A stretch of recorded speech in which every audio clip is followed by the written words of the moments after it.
Welcome, listeners, to another episode of Banquet Hall podcast. As always, is your host, Kyler Nathan, and I'm blessed to be joined by an old friend from high school. We go so far back. We're so old now. I don't even, it's been 14 years since I met you.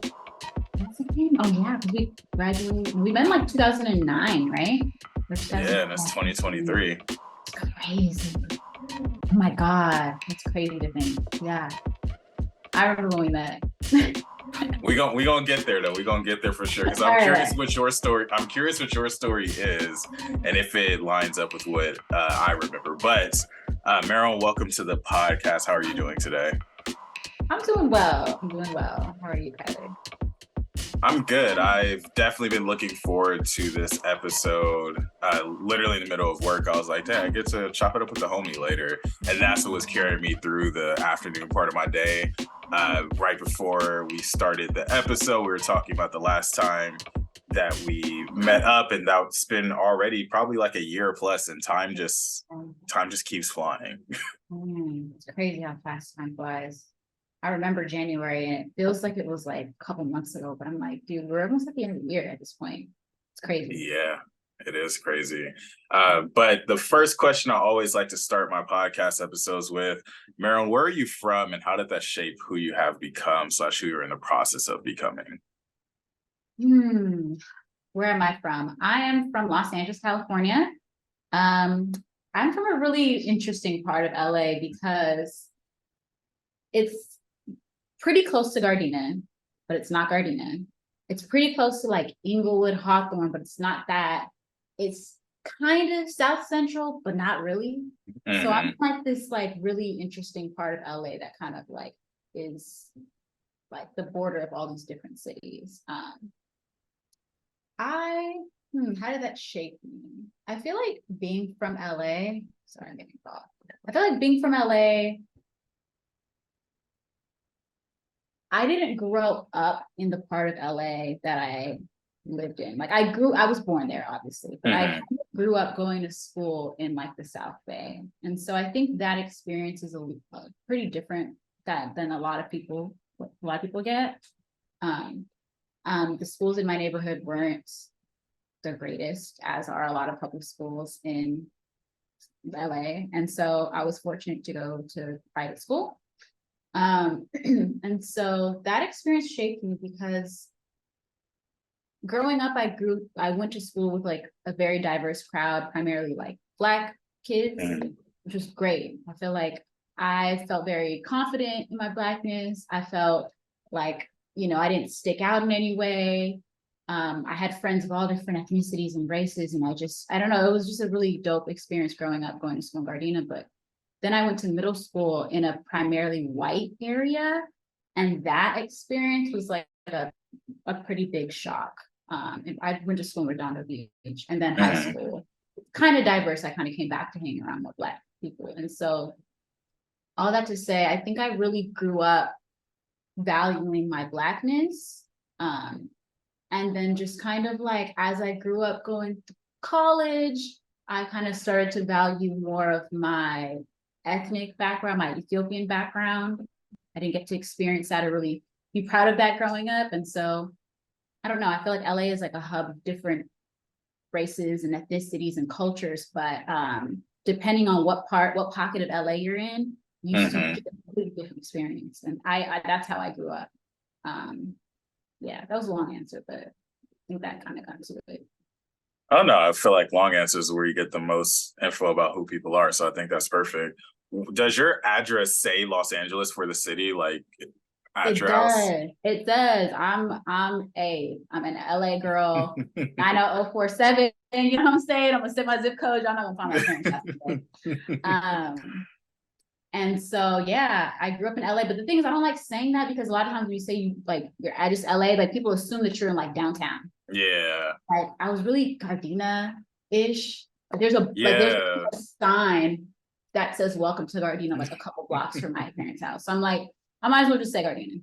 So yeah, it's definitely one of those interesting situations because I kind of have a similar situation when I went to college and people asked where I was from, and I would say LA. they're like, oh no, like what city? I'm like, no, like my grandma's address says Los Angeles, same thing, LA, 90047. yeah. And it's like, it's not downtown LA, but it's literally like Los Angeles. Yeah. Yeah. There's just so many different facets to LA. And I think that you really nailed what it's like living in one part of the city and then going to school in a completely different part. Like we both live not too far from each other, both went to high school together.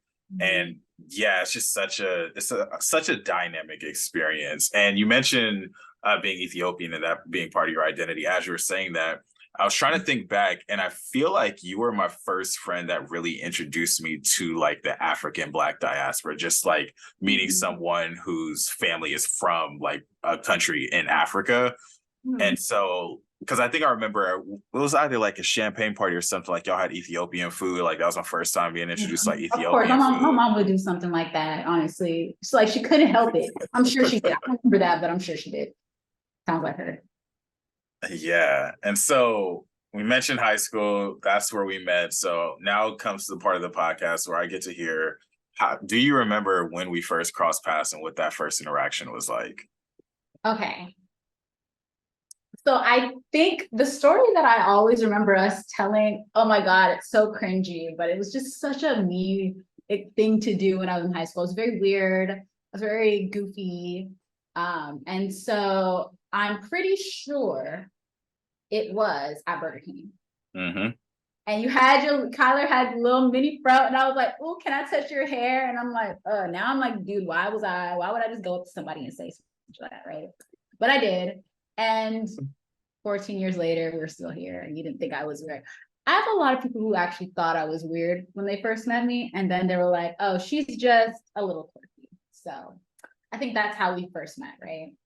Yeah, absolutely. And I think quirky definitely describes the high school version of you, that first interaction, because obviously like there's a lot of people at Bishop trying to touch my afro, and like in retrospect it's really cringy to think back at like how many different people were like just voluntarily like putting their dirty ass hands in my afro. Like you should have told me no. I feel like you told me yes though. I'm pretty sure you told me yes. I feel like I told you no. I'm not even gonna lie. Really? I don't I didn't even know you. I know, but for some reason, but it wasn't like if you said no, it wasn't like a no to the point to where I didn't want to like, continue speaking to you. So yeah, I don't remember completely, but I just remember that being the story. So absolutely. But like you said, here we are 14 years later. Obviously it wasn't that weird of an interaction. But you were also part of what I like to call the Bishop morning crew, like just a group of students who would get there like between 7:15 in the morning, and we just wander in the hallways doing nothing for 45 minutes. Like literally just walking from hallway to hallway to hallway, cracking jokes, messing around. Because I mean, for me, my dad had to get to work, and he was like, he didn't want me taking the bus. And so he was like, I'm gonna just drop you off and figure it out. Just stay on campus, don't do anything bad. But that was the story. So yeah. Yeah, but I feel like those are some of those fondest moments at Bishop that I remember, because it was literally just whatever conversations we would have, go get a breakfast burrito, eat some cookies at 7:30 in the morning. Oh crazy, just like sit outside by the lockers. You know what I mean? Talking about nothing, like nothing important. Nothing at all. Like and honestly too, I was part of the morning crew, but I was part of the afternoon crew too. Were you around the afternoon as well, right? I feel like some years I was there in the afternoon a little bit, because I remember like hanging out with y'all, and then we might walk to like I think when we got tired of Burger King, we might walk to like Jack in the Box or McDonald's, one of those too. Yeah, just trying to kill time. Yeah, I remember that. I feel like that's just what our youth was, just trying to kill time all the time. But I really appreciate the friendships that I made in high school, because I really feel like we had a pretty firm foundation with a lot of those friendships. And just thinking back at like how often we would hang out with each other, and we had, especially I think like junior year, we had that little lunch crew that would eat lunch like on the side of the locker rooms.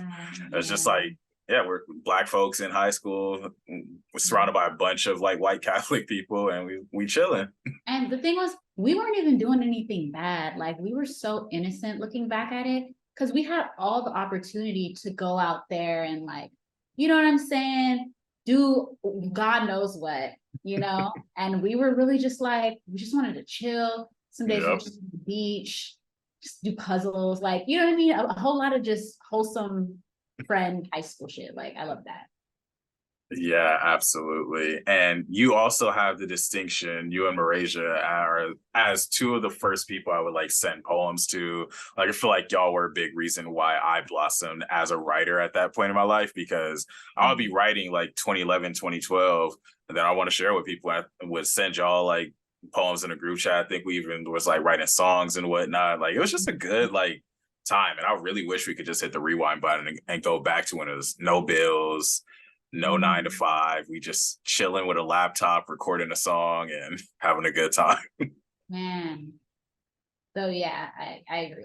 I think especially the last 2 years of high school, like when I finally got a car and like my parents actually let me out the house, I feel like I really got to deepen my friendships and experience more life. And I do miss that. So I agree. Yeah. Yeah, and shout out to Jep, the Jeep that got us all around Torrance. Oh, Have a man. number of memories and fun times in Jep. I'll never forget that Jeep. We sold that recently, actually. It's kind of sad, but yeah. Memories of Jeb. Memories for sure. But of course, high school had to come to an end eventually, and we both went our separate ways to start college. For our listeners, where did you go to undergrad at, and what was your educational background in? I went to Cal Poly Pomona in Pomona. It's about 45 minutes, depending on where you're at, maybe like 40 minutes east. And I studied industrial engineering. Industrial engineering. And what made you want to be an engineer or study engineering? I didn't, honestly. I didn't. Okay. I went to college like most high schoolers, maybe not all, but a lot, not knowing what I wanted to do, truthfully. I still think I struggle with what I want to do with my life. I knew that I was decent at math. I mean, I wasn't taking AP Calc AB like you know what I'm saying? But I had my couple honors classes throughout the years. And I was like, okay, my dad was an engineer, my mom's an accountant. And so when I went to college, like many of us first gens, our parents are very strict on like what we study. And so my mom was like, and my dad, where they were like, engineer. Honestly, they barely said doctor. They were like, I don't think you're going to want to do all that schooling. I just know you. So engineer or something science related, maybe, but like I didn't have too many options. And so I just went down a list and I was like, engineering technology. I didn't even know what that meant. I picked that for the first year. I took just like general engineering classes. And then I got involved with like the Black community, like the summer before I started, which was great. And I met a lot of other industrial engineering students, one of which was my year, became a really good friend through college, and then a senior. And they were like, oh, industrial engineering, it's like engineering, but it's also like business. And so it's a good merger. And they kind of sold it to me. And so about a year after I started, I transferred over to IE. And what was that experience like at Cal Poly Pomona? Like you mentioned, getting involved with the Black community. How would you compare like your experience in community in college versus what we had in high school? So I don't know if it's fair, only because I didn't get to do much in high school. My parents had a really tight leash on me. I couldn't really experience much. And I feel like that held me back from really flourishing into the person I could have been. I feel like I was just really like in a bubble. And so when I went to college, I had the time of my life, Kyler. Like I loved it so much. I had so much freedom. I felt like I could finally like be the person I wanted to be. And then the summer before college started, I joined this program, Rise. It's like a week long, like an orientation, but for minority students, Black and Brown mostly. And that's where I met everyone that I would be starting the next year with. And that just made college so much fun. Like I feel like I learned so much more about what it means to be a Black student. And I didn't go to a large, like most PWIs. The school I went to was probably 3% Black. So it was a really small percentage, but we all found each other through this program. And I just had so much fun. Like I constantly think about college. I miss it so much. Like yeah, I miss it, especially now where, you know, I don't have the close access to like, you know, Black people like I did. I work in an environment where it's not many of us, honestly. Mm-hmm. So I miss that. Like I think about it a lot. Yeah. Yeah, absolutely. I think when you're in these college environments and you have very intentional community building, you're surrounded by the people that you interact with on a daily basis. It's hard. Like I also work in an environment where I'm not around like a lot of Black people on a day-to-day basis, or even like a lot of people my age. And so Mhm. just being able to talk to people I went to college with or talk to people I went to high school with, like I think that's one thing I've really appreciated about doing podcasting, is because it gives me an opportunity to reconnect with people and kind of fill in those gaps, because I feel like you go to high school with somebody, you separate to go to college, and you see highlights on Instagram and maybe y'all catch up every now and then, but there's just so much growth that happens over that time frame that we just don't get to see because we're not interacting with each other on as frequent of a basis.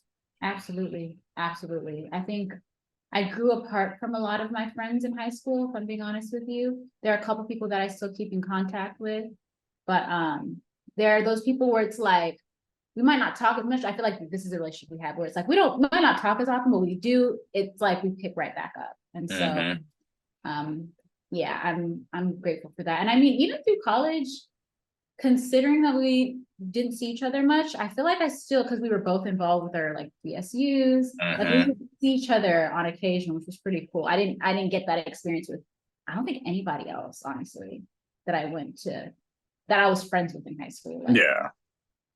So that was pretty cool. Yeah, I mean, I wear that as a badge of honor. I think that it helped that, like you said, we're both involved. I think there was like African Black Coalition conference that you went to that we were able to catch up at. And even thinking back to like the last couple of years, like one of my fondest memories over the last few years is when you and Malaysia drove down to San Diego and we went to like the museum and got Thai food and just hung out, like you said, like old times. And we just pick right back up. And I don't know what the synergy is, but I have a lot of very fulfilling friendships in my life from high school, from college. And yeah, it's always nice when you could just pick right back up. Even when I visited you and your pet turtles not too long ago. Yeah, that turtle. But yeah, no, definitely. Like I said, there are a lot of people that I don't see that often from high school, and people that I've run into that it hasn't been the same, you know? So I do appreciate the fact that like, we can still talk, you know, after a year maybe, and it not feeling like, you know, got to build up to that comfortability again. So Yes, precisely. Putting you on the spot with this next one, and I'll totally edit it out if you can't think of an example, but are there any random stories outside of like the story that we met that you remember that our listeners might enjoy? Whether it's something funny that happened, something cool, something interesting? I think, oh God, I think my favorite memory that I have with you. Well, there's so many memories, but when I had my car, you know, I'm sure you're gonna remember this, but I used to, and when you were living in Torrance, well, I don't know if your dad still lives there, but I would scoop you, and then it was in the summer, and I would drop you off at your granny's house because it was right down the street from my place after summer school, and we used to hang out, and Isaiah'd be there. And the first time I had ever recorded anything ever in my life was with you. And it was really just on some spontaneous, like I think y'all had recorded y'all song, which I'm not gonna name, you know what I'm saying? But y'all had y'all song. Oh my God, that was hilarious, honestly. But it was a moment of time in high school. And then I think that's kind of how it started. And I think that was probably one of my favorite moments because you kind of like made me realize like, oh wait, I could actually probably do this. Like I can maybe get into music. I don't know. I always like to sing. So that was a great memory. Let me think. I think there was another memory that was kind of funny. We were in my car and we were driving. Was it with you? Where my car would just stop in the middle of like an intersection. Oh my God. We would be driving, y'all. We'd be driving. And I had this 1989 Jeep. Like this thing was on its last, like, I don't know how it was still riding with us. And I'd be at a red light, or the light would turn green. And I'd go, and right after as I took my foot off the gas, it just stalled completely.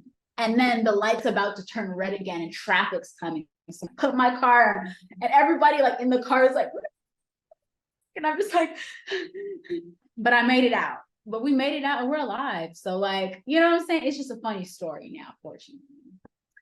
So that's another one.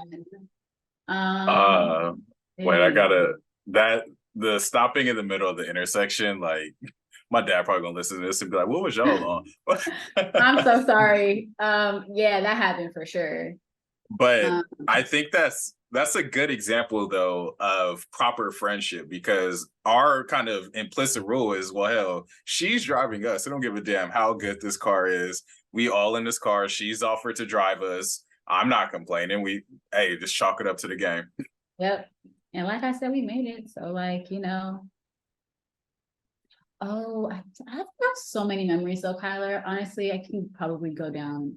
Like there were times we would just like go to the beach and hang out.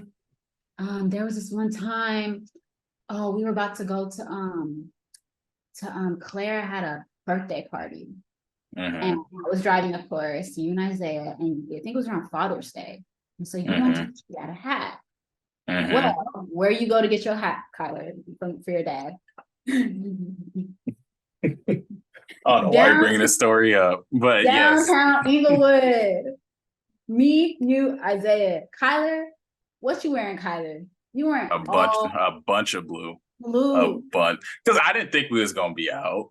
I don't know what the situation was, but because I had my Free Fame hoodie for my brother, and that was all blue. Then I had like some blue shoes on, and we got pressed right outside the hat store. But not even just that. What was Isaiah wearing? Probably all. I'm pretty sure he was wearing all red. That was his favorite color. I wouldn't be shocked. Yo, the way we were walking down Inglewood like that, I was like, I didn't even think about it. And then we got pressed. And so we got out that situation when he was like, what's up? You know what I'm saying? Like, what y'all? And you were like, nah, we don't bang. We got out of there immediately. Adventures in high school, man. Yeah. And I could, like I said, I could go on between breakfast and all that and homecoming. And yeah, so we got lots of memories, Kyler. Yeah, so many memories. I'm just always curious what people remember, because some people remember absolutely nothing, and I have a pretty strong memory, so I'll bring up some random stuff, and people are like, oh, that happened? Like, yeah. Because like you said, there was just so much, just we need to waste some time. So it's like, well, we go to school in the South Bay. Why not go to the beach real quick? It's right here. Literally, like that was honestly probably one of my favorite memories, is just like being able to go to the beach before class, like on a late start day, or just like sister has, you know, her summer school that starts at 8. I'm not till 10, so we could just go to the beach. Or I think you taught me how to play chess, which I forgot. You taught me how to play chess once, or like we watched 8 Mile together for the first time. Like all these little memories that I'm just like, man. What a time. What a time. But I did not realize that when we recorded that song, that was your first time recording. I don't think I ever knew that. Practice? The little practice was the first time I had ever recorded anything in my life, like ever. Like I've never written anything to record until that day. So that was like a big moment. Wow. So listeners, just to paint the scene, this is literally right. I think it was like right before summer school, sometime in the summertime. And we're like recording just on a little laptop computer over the beat Practice by Drake. And I still think it was low-key a little bop. Like we probably, I think we was working with something there. I still had the file somewhere, I know, but yeah, that was a really good time. I'm honored that you chose me to be the first person to hop on the track with. Hey, I didn't choose you. I feel like it just happened. Like it wasn't even like, you know what I mean? It was so natural. And I just remember, I think we were at your granny's garage, like that setup that you had. I'm pretty sure it was over there. It was just so natural. I hadn't even like thought about it. It just was like, oh, you know, let's just see what this turns out to be. And yeah, it's cool. It's fun. And we made it happen. But I think that's a firm transition to talk a little bit more about how you've blossomed into like a full musical artist after that moment. I'd like to take full credit for all your career now. No, I'm just kidding. But eventually there was a birth of Abyssinian Gold. And Mhm. so from Granny's garage in the backyard of just in Los Angeles near Jesse Owens Park, uh, just thinking about stuff like that, I was like, damn, we really got out the mud sometimes with it, what we Mhm. had. For sure. But so my first question was going to be, how did you get started? We found out how you got started, at least recording. But when did you come up with the name of Abyssinian Gold and really start to sing and produce your own music? Well, it wasn't like anything too deep, like a lot of artists' names, right? I just remember being in the African American Student Center my freshman year of college. It's probably like a year after we had done that. And I had created a Tumblr account, and that was the thing back then.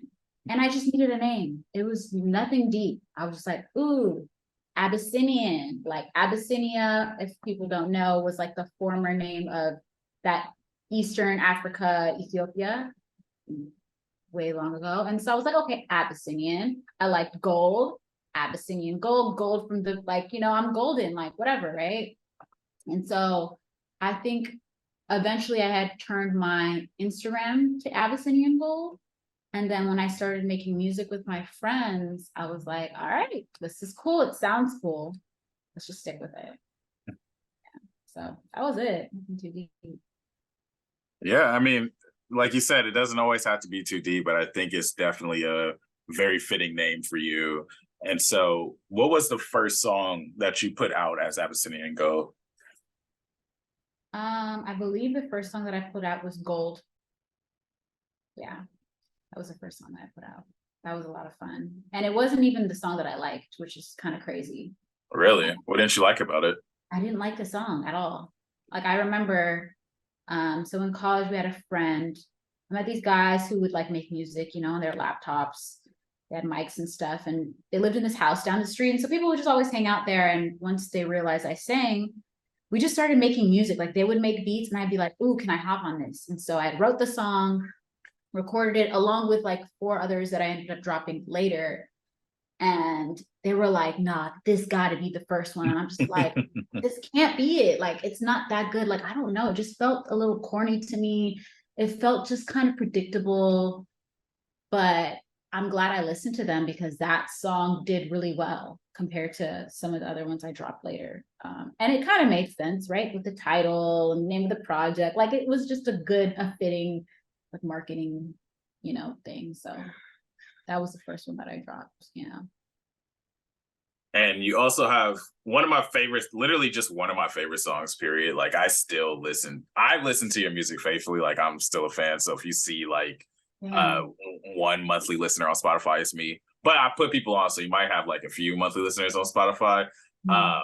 But Anxious, that is one of the greatest songs ever put to record, in my Wow. opinion, at least. Thank I you. rock with it. Like I got that on a few playlists. Like when I need to just mellow out or chill, Anxious is for sure going on. So talk to the listeners a little bit about Anxious. Like I don't even know if it's a song you like, but I love it.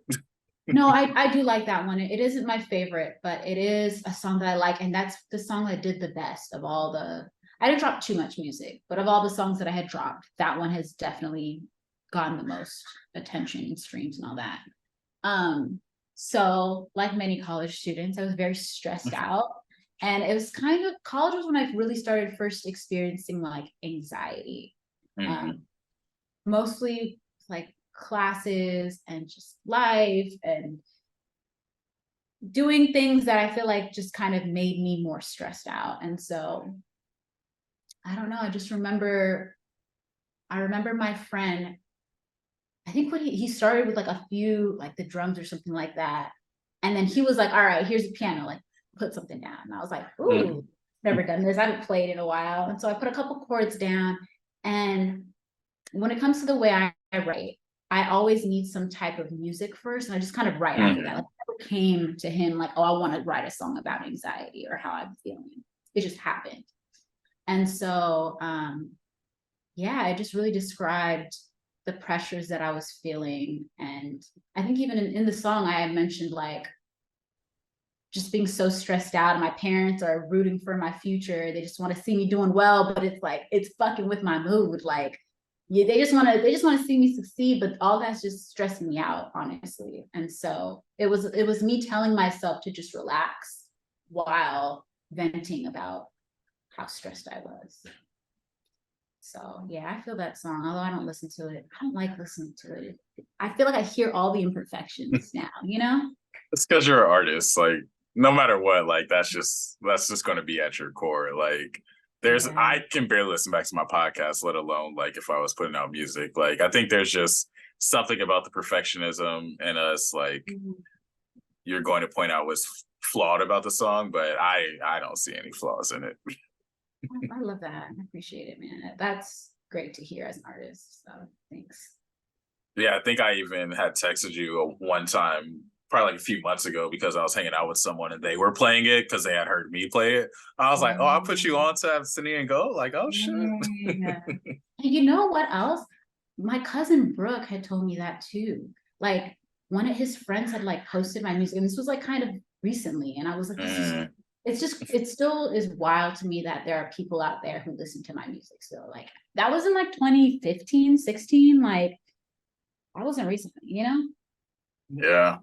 Well, I at least know a couple of friends who I know will probably listen to this podcast who faithfully like listen to your music. Like, I think it was one time we hung out that I posted. It was either we were hanging out and I posted you on my story, or I posted like a throwback picture from high school, and someone like DM me. It was like, "Oh, tell her that I still listen to her music that you put me on to." I'm like, look at y'all supporting the homie. Yeah, I need to drop something. Yeah, it's crazy. It's crazy. I love that though. I appreciate that. San Diego showed me a lot of love, especially after I performed that Black Expression. Yeah, I was just about to ask you about that too, or bring up that memory. So Yeah. this was back in probably around like 2000, what was this, like 2017, 2018? Yeah. Yeah, I think I just hit you up. I was like, "Hey, how do you feel about featuring at this open mic that I helped put on?" And you came to San Diego, you brought your keyboard with you, and you put on a show. Like, I think at that time, especially because Black Expression was still growing, like that was a pretty like serious performance for us. And you did a great job. People was vibing. I had a great time. Like, yeah, that was a good night. Yeah, that was really spontaneous because San Diego's not that close, but it's not that far. And I was like, you know Yeah. what? Let's just do it.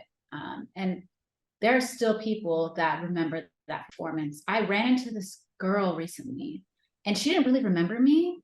And then, but she just a very memorable person. And I was like, oh, I think I follow you still. Like, I think we've met in San Diego. Like, so she's like, oh yeah, you're the Oh one that wow. performed that day. And I was like, dang, y'all still showing me love in San Diego. Like that one night, I think I did maybe like 2 or 3 songs. That was so much fun. Yeah, I love that. So what I'm hearing, I've heard a couple of things so far in this podcast. One, you need to drop some new music, and two, you need to come back and remix the performance in San Diego. Even if it's just at the open mic, you don't got a feature, but maybe you just come to the open mic, get on the mic real quick, sing a song. Oh man. Okay, when it comes to dropping music, it's not even that I don't have anything. It's that perfectionism we were just talking about. Where, back then I didn't really hear it. And now I hear it even more. And like when you don't have a community of people around you who are constantly like, if I had you and the friends I used to make music with around me doing this, it'd be so much easier. But it's just like, I don't Yeah. know, I feel like I can drop it. And like performing, maybe I do like a song, you know what I mean? Just like for fun. But I will say I loved making music a lot more than I love performing, if I'm being honest. Mm. No, that's real. Yeah, if I'm being completely like, I'm not a dancer. I'm not like, I have personality, but I'm not just someone who just enjoys entertaining a crowd. So like the creative process was always my favorite. That's what I miss the most. But we'll see eventually. I'm Well, not huh? take us behind the curtain a little bit. What is that creative process like for you? Like, what do you like about the process of creating music? Well, I loved being with a group of people creating. I loved kind of like bouncing ideas off of each other, especially with other people that I respected musically. I had a couple of friends that could sing or could rap or produce, and being in the same room as these songs were being created, like I loved coming up with a melody and then somebody else being like, "Ooh, I like that. But what if you sing it like this?" Or "Ooh, what if you put this on top of like, what if you put harmony here?" Like that process to me was so, I don't know, it was just so exciting. I just love, I think I love creating in general. And Yeah. now it's kind of taken forms outside of music, but just coming up with like random ideas and putting them together and making something beautiful is something I enjoy the most, more than like putting it out there for other people to criticize and judge. It's just like making it, you know? No, I definitely vibe with that. Just how much thought goes into the creative process and putting out those final products and the edits, the thinking through how to make things better and clearer. No, I hear you on that for sure. Well, once I move back to Los Angeles, we're gonna get the creative circles going. We're gonna get writing time. We're gonna go to open mics. We're gonna put you back on. We're gonna put you back on for Oh, sure. But I need you to come perform in San Diego. Just take like a weekend vacation in San Diego. Black Expressions on Fridays. Just stop by, get on the mic for 5 minutes, sing Anxious real quick. oh my God, anxious. You can sing whatever you want, but that would be my request. That's your request. Okay. I'm not, like I said, I'm not completely like against it. I'm just like, I think about it a lot more and I'm a little more hesitant than I used to be.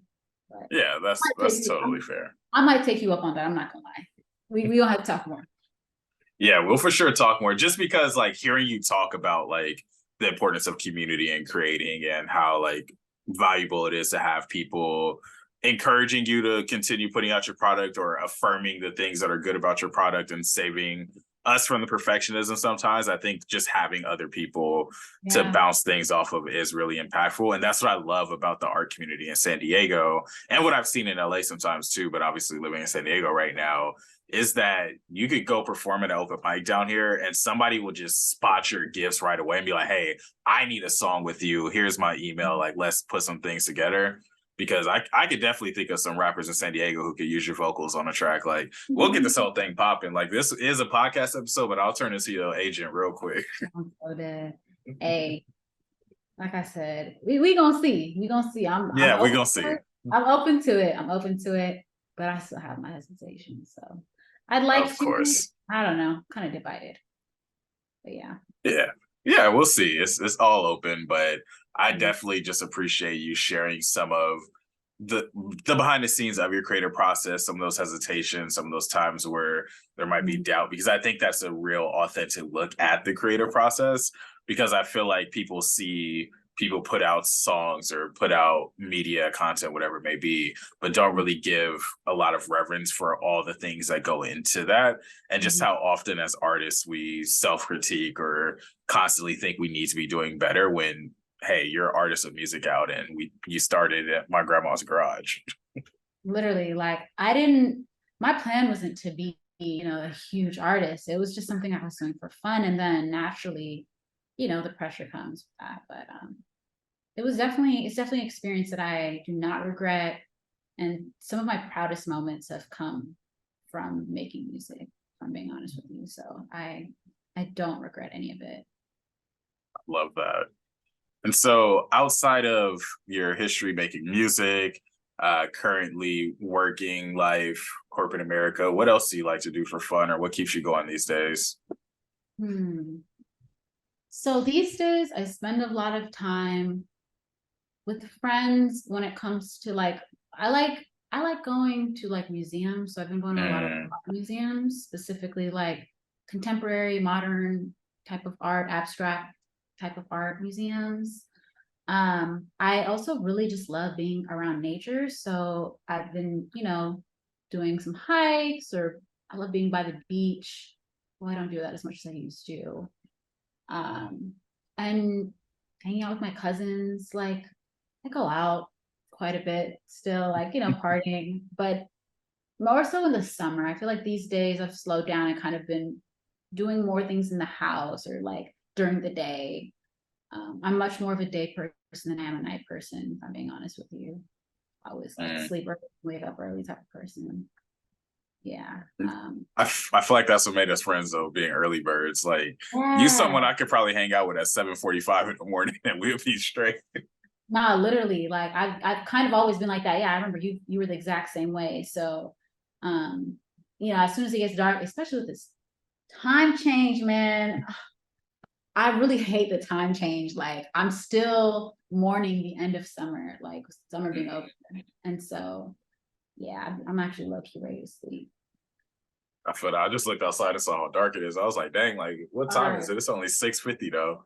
It's Crazy, crazy. depressing. But yeah, so yeah, I'd say that's what I like to do. Nothing too. I kind of want to build up some more hobbies. Music used to be something I really got involved in, but since that slowed down, like I've been trying to find other ways to be creative, even like painting. That's kind of something I picked up in the last couple of years. I got a lot of plants. I like thrifting, but really it's museums. Museums was what I've been doing a lot recently, like art museums.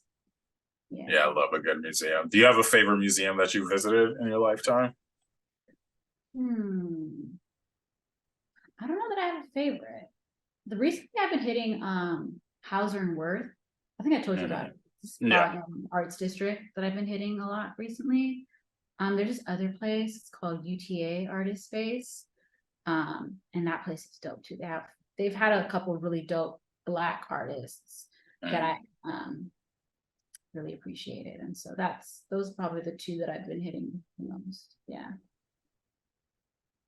Well, as we transition to the tail half of the podcast, just a few more questions I want to ask for people to get a more well-rounded picture of who you are as a person, as an artist, as a creative, as an individual. So first things first, who are some people who inspire you and or influence you? Oh God. Who are some people that inspire me or influence me? You know, this is kind of corny, but it's the truth. When I think about the people who inspire me, who influence me, I often think about like my family, my parents, my mom, my cousins. I think those are the people who inspire me the most, especially because of their journey to this country and, you know, all the work that they've put into creating the life that they have today and the stability that they've been able to provide for me and my sister. I think it would be my mom and my dad. I love them. And yeah, they inspire me all the time. They live really simple lives. They're not like rich, you know what I mean? But they do well enough for themselves. And they're like just very like stable, reliable, loving people. And so I have to say my parents. Yeah, I don't think there's anything wrong with that. I don't think that's corny at all. Okay. I don't know. I want to say something deep like, you know, some figure, some political, you know, activist or something. But truthfully, probably my parents. Yeah.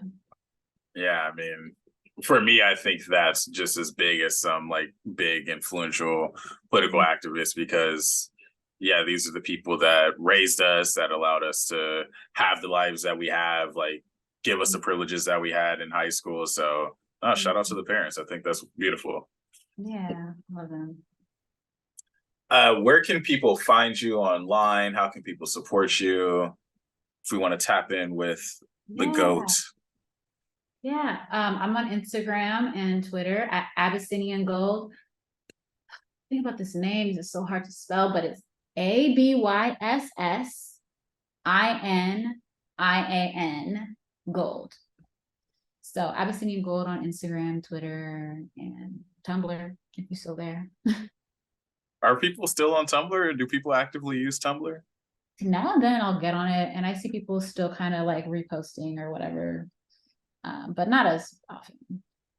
Yeah. Well, luckily your social media will be on the video, will be in the description, so people ain't got to remember how to spell it. Because I know every time I'm looking you up on IG or something, I have to like look like a couple times, like, am I spelling this right? Because it's all the S's and the I's, and I should have. I got it. Yeah, I should have thought about that. I didn't think about that when I created the name, but whatever. It is all good. Takeaways from this episode, and when I ask this question, I mean, is there anything that you're taking away from this episode, as well as what do you hope our listeners take away from the episode? Hmm. The takeaway that I have from this episode is to reconnect with people that you haven't connected with in a while. It's just like a quick conversation, because I feel like this reminded me of like so many moments that mean so much, especially in my high school experience. And yeah, I don't know, sometimes I think it's easy to kind of be in your head and be like, we haven't talked in a while, or I'm sure they're fine or whatever. But like, actually, I appreciate that you like really reached out and made this, happen. And so I think that's a takeaway that I have from this episode for sure.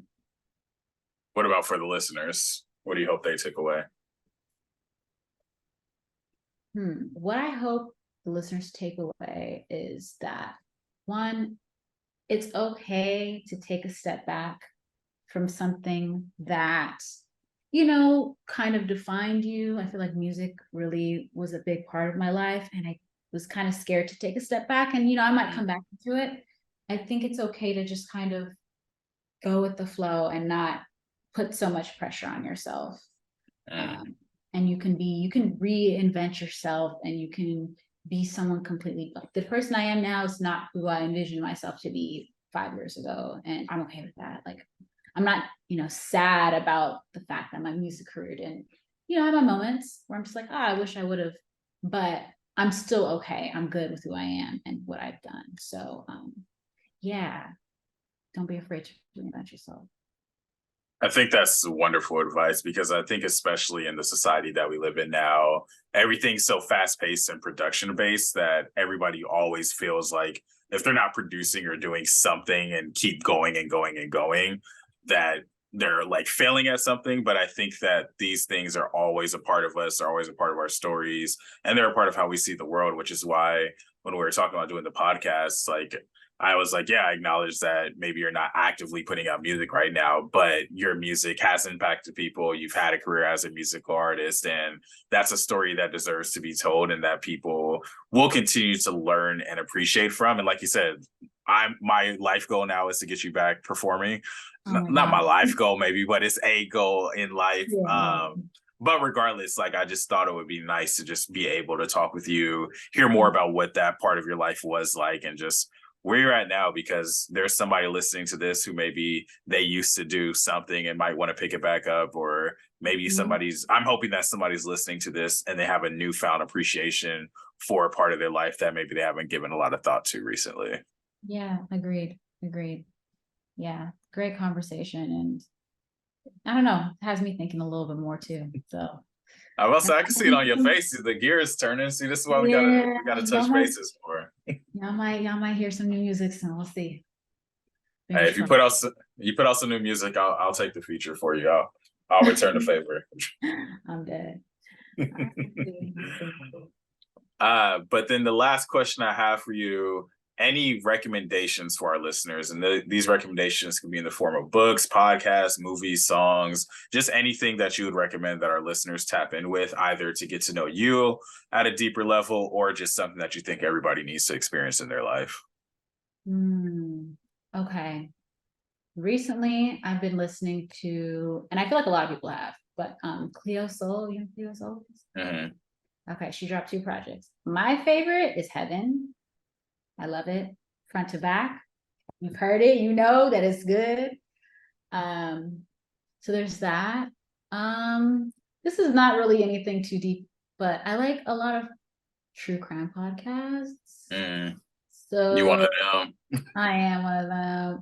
So between actually I'm gonna shout out a Black one that I love. It's called Sisters Who Kill. Y'all should listen to it. Every Friday it drops. It's 2 Black girls that talk about murderesses, Black murderesses, but they're really good. And what have I read recently that was good? Oh, I just finished a book. I read that Bell Hooks book.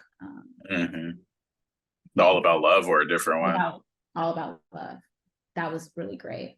So yeah, those are my recommendations. Going back to the true crime podcast, are you one of those that like listen to that on your like morning commute or something, going to work? You listen to it around the clock? I listen to podcasts more than I listen to music. I do too, for sure. Every day. I have a schedule. On Mondays, it's Crime Junkie. Thursdays, I got Something Was Wrong.